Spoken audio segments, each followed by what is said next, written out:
city, oops. Oh, actually, okay, I tried to do a complex type, but that's not the case in our case. So city, and then prop, we will do string zip code, and then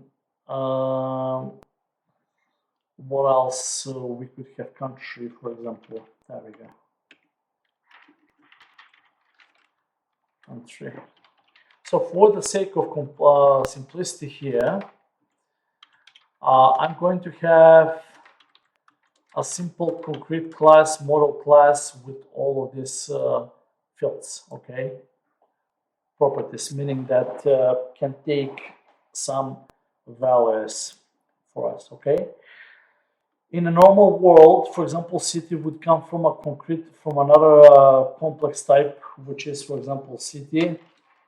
In case I just want to illustrate this capability, right? Which could have something like that. It's all one, for example, concrete representation, city ID, and then prop string city name. But in our case, I would like to actually strip all of these complexities and just keep the keep it very simple for you, so that because this is really for beginners, so that you really learn the concepts of building web APIs. Okay, so let's keep it like that, as we said. So we have customers only here, and basically the primary ID will be the customer ID, which can be customer ID or just ID. So it is up to you how you want this. Let's just keep it ID. And then customer name, which is going to be required, for example. And the way you do it is you just set this attribute required. Okay.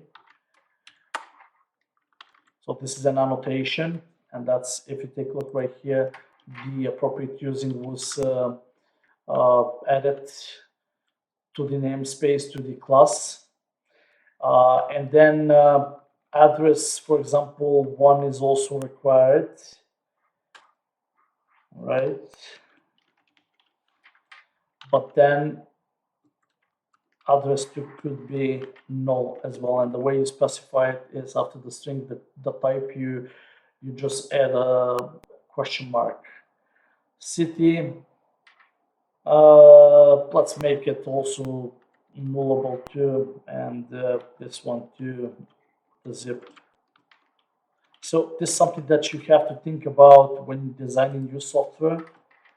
So in my case, for illustrations, I've decided to keep, well, actually, it would not make sense if I kept city not required, right?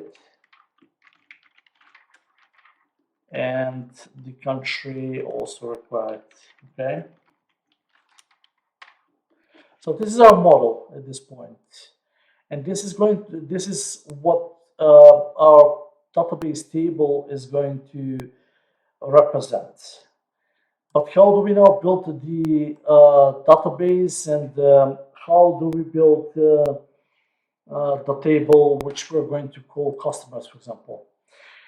Under this web API, I'm going to use a memory database, and this memory database basically will be specified under the data context file. So basically, let's add another context, another actually concrete class, and let's call it customers, for example, data context class, okay?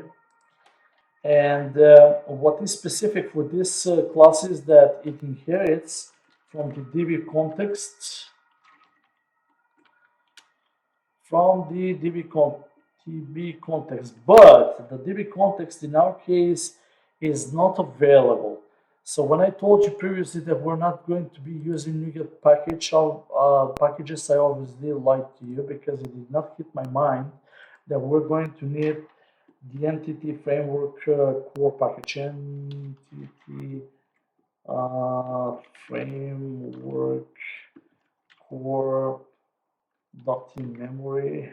Let's see if there was such thing in memory. There we go. Oops. So I think that's what we need.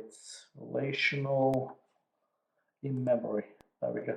So this one is what we need. Now keep in mind that it is very easy to switch from in-memory database after that to SQL Server. So that's why I'm going to install the in-memory Microsoft Entity Framework Core, and this is only for just proving a concept, right, without creation of a database. And then I'm going to install the Microsoft Entity Framework Core SQL Server version 2, so to show you how you can transfer from the in-memory to the real database MS SQL Server database.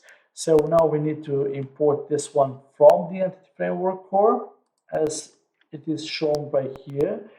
And now we need to create the customer data context. So let's let's create the constructor CTO tab, and this is our constructor. And now what we need to do here is pass the DB context options parameter, DB context options parameter, and then pass the customer data context itself, and I would usually call this options. Okay, and then actually base options. Okay, now we're all fine. And then let's keep this empty for now. And now we need to define the DB set or the table. Now we said the table is the customers, right? So this is our table in the in-memory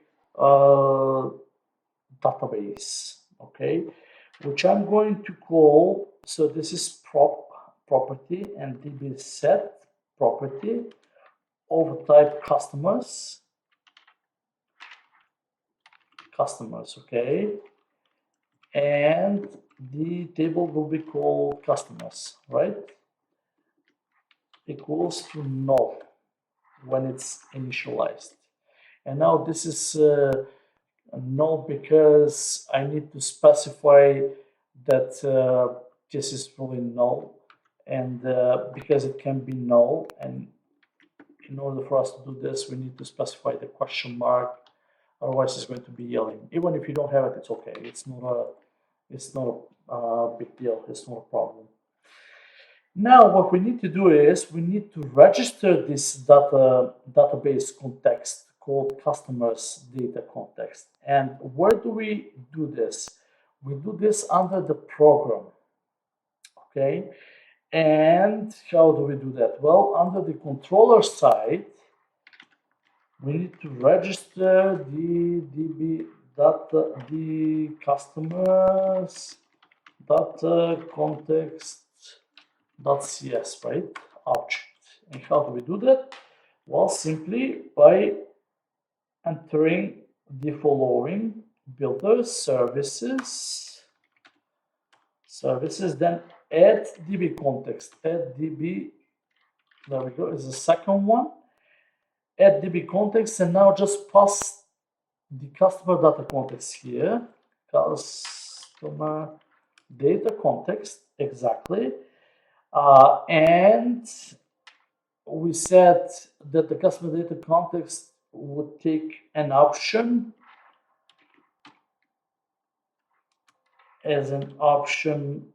So this is just lambda expression which I'm using here. It's a pretty standard thing. Option dot. And now we're going to, now imagine if it was a SQL server, that's how we're using it, use SQL server. In our case, we're using the in-memory database, so we're using the in-memory database. Now,